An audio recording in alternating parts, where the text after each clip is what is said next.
এটা প্রায় 1 বছর আগেকার ভিডিও। আমার চুলটা দেখো মানে কতটা সুন্দর, কারণ আমার সারা জীবন কোঁকড়ানো চুল ছিল। আর কোঁকড়ানো চুল যাদের তোমরা তারাই বুঝতে পারবে স্ট্রেট চুল পেলে কতটা খুশি হয়। Hello guys, welcome back to my channel. আজকে আমি তোমাদের একটা ভালো ইনফরমেশন দেব। তো যারা চুল স্ট্রেট করবো বলে ভাবছো তাদের জন্য একটা ইম্পর্টেন্ট কথা বুঝতে পারবে। আগে আমার চুলের অবস্থাটা দেখে নাও।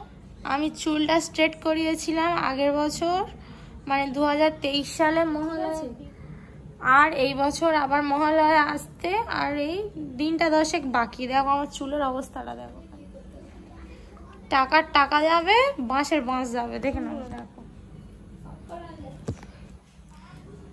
মানে নিচের দিকে তো স্ট্রেট আছে দেখতে পাচ্ছ। আমার চুল খুব কোঁকড়ানো চুল, আমি পারলে একটা ফটো দিয়ে দেবো। দেখো কোঁকড়ানো চুল, তো মানে যেটা বেড়েছে এখান থেকে এই পর্যন্ত এটা আমার নিজস্ব চুল, আর বাকিগুলো এখান থেকে দেখো কেটে কেটে পুড়ে গেছে। দেখো আমি প্রথমে ভাবছিলাম যে আমার মাথায় এত নতুন চুল হয়েছে, তারপর বলি বাবা নতুন চুল হবে। দেখো, আর আমার যে মাসে মাসে স্পা করতে বলেছিল, যে শ্যাম্পু কন্ডিশনার মাস্ক ইউজ করতে বলেছিল, আমি সেগুলো সব। তোমরা যারা চুল স্ট্রেট করবে বলে ভাবছো হ্যাঁ এই পুজোর সময়, তাদের বলছি করিও না, বেঁচে যাবে। আমি তো চুলের অবস্থাটা দেখতে পাচ্ছ, চুলটা তো 12টা বাজিয়ে দিয়েছি, তোমাদেরও বাজবে। স্ট্রেট করিও না, পারলে ওই টাকায় ভালো ভালো শ্যাম্পু কন্ডিশনার কেনো, চুলটা যত্ন নাও, ভালো থাকে। আমি দেখাচ্ছি আমি কি কি শ্যাম্পু কন্ডিশনার সব ইউজ করতাম, দাঁড়াও। আচ্ছা এই দেখো, এটা হচ্ছে লরিয়ালের গোল্ড এক্সটেন্সো প্লাস এক্সটেন্সো সিরামও আমি সিরাম বলছি, সরি, এক্সটেন্সো মাস্কও ইউজ করতাম, ঠিক আছে। এইটা আমি 4টে ইউজ করেছি, 4টে বোতল। এই ব্লুটাই এখন চলছে।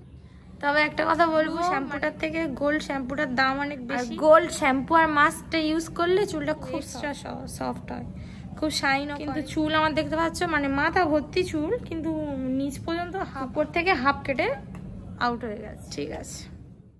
সো এবার একটা কথা বলি, আমার পার্লারের দিদি বলেছিল যে প্রত্যেক মাসে গিয়ে একটা করে স্পা করাতে, ওখানে বসে, কোনো বাড়িতে হোম রেমেডি কিছু ইউজ না করতে।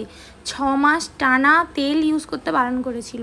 তো উনি যা যা বলেছিল ঠিক আমি তাই তাই করেছিলাম, কারণ আমি জানি চুলের ওপর একটা বড় সড়ো ধকল যাচ্ছে, একটা কেমিক্যাল ট্রিটমেন্ট বলে না, বড়দের কথা না শুনলে পস্তাতে হয়। তো আমার মা অনেকবার বারণ করেছিল, আমি তাও জোর করে করেছি। তোমরা প্লিজ